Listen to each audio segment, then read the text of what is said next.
frères et sœurs dans le Seigneur, c'est toujours le cri de la sentinelle qui a retenti pour vous. Nous avons souvent l'habitude de dire « Écoutez et votre âme vivra ». Je ne suis pas seul sur ce plateau, je suis accompagné de ma tendre épouse, maman Nafi. Mon Nafi, qu'est-ce que tu peux dire aux enfants de Dieu qui nous suivent en ce moment? Peuple de Dieu, shalom, c'est avec un cœur rempli de joie que je partage ce moment très spécial avec l'apôtre Angela sur ce plateau, car ça fait vraiment belle lurette que l'apôtre a fait des séquences sur le cri de la sentinelle.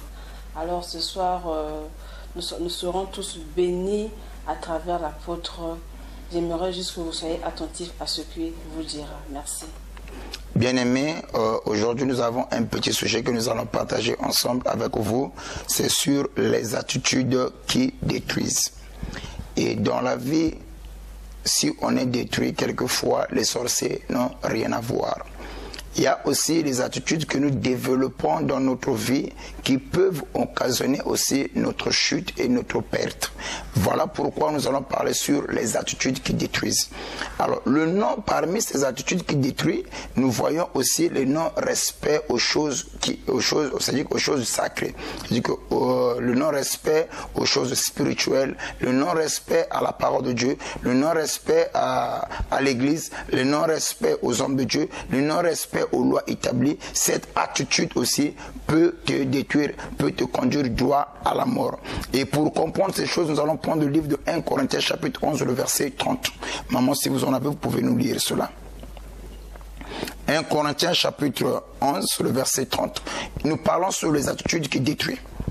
Alors, beaucoup de gens sont dans des difficultés, beaucoup de gens sont malades. Ce n'est pas la cause, ce n'est pas les sorciers, la cause ce n'est pas les démons, la cause ce sont les attitudes que eux ils ont développées. Ce sont ces attitudes là qui sont à la base de leur destruction. Oui, on peut lire cela. 1 Corinthiens 11, le verset 30, la parole dit ceci: c'est pour cela qu'il y a parmi vous beaucoup d'infirmes et de malades, et qu'un nombre sont morts. Maman, vous pouvez encore répéter pour la bonne compréhension. C'est pour cela qu'il y a parmi vous beaucoup d'infirmes, oui, malades, et qu'un grand nombre sont morts. Ici, l'apôtre Paul parlait de la Sainte Seine. Il dit que les gens qui viennent manger la Sainte Seine, ils doivent d'abord se juger. Est-ce que je suis digne de manger ce pain? Alors, si vous le mangez injustement, c'est comme ça que l'apôtre Paul va parler aux croyants qui étaient à l'église de Corinthe. Et que si aujourd'hui parmi vous, il y a beaucoup des infirmes, et il y a beaucoup de malades, et un grand nombre sont partis. Parce que vous n'avez pas veillé sur le sacré. Vous n'avez pas respecté ce qui est sacré. Et dans nos églises, combien de gens qui sont infirmes, combien de gens qui sont malades pour le simple fait, ils n'ont pas respecté le sacré. Il y en a ceux qui volent au sein de l'église. Il y en a ceux, on peut lui dire, bon voilà, un tel a payé la dîme. Et il trouve l'occasion, une opportunité pour lui, c'est une opportunité. Il voit la dîme qu'on a déposée là, il vole. Et il y en a certains qui vont encore plus loin. Les objets qui se trouvent dans l'église, soit les instruments, les matériaux, et il prend cela pour aller revendre. Et il y en a d'autres qui font des choses pas bien, qui ne respectent pas ni les conducteurs, ni les bien-aimés. Toutes ces choses-là sont le sacré. Et voilà pourquoi il y a des attitudes que nous développons. Ce sont ces attitudes-là qui sont à la base de notre destruction. Alors, examine ta vie. Voilà pourquoi la Bible nous dit, pendant le jour de malheur, réfléchis.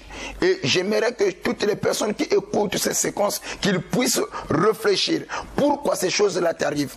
Pourquoi tu es infirme? Pourquoi tu es bloqué? Pourquoi ta vie ne marche pas? N'est-ce pas tu as failli quelque part? La Bible dit que pendant le jour de malheur, réfléchis.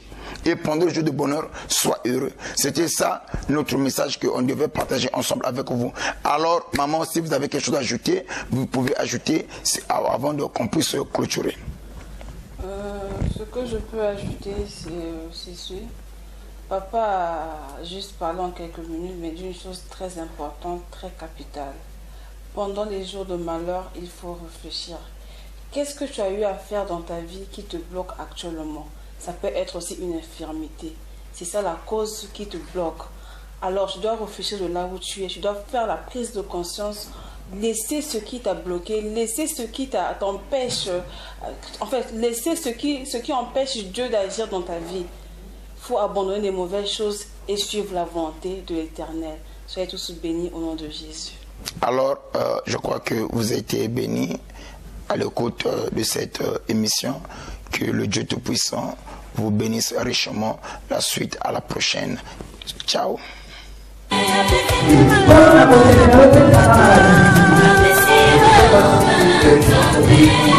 On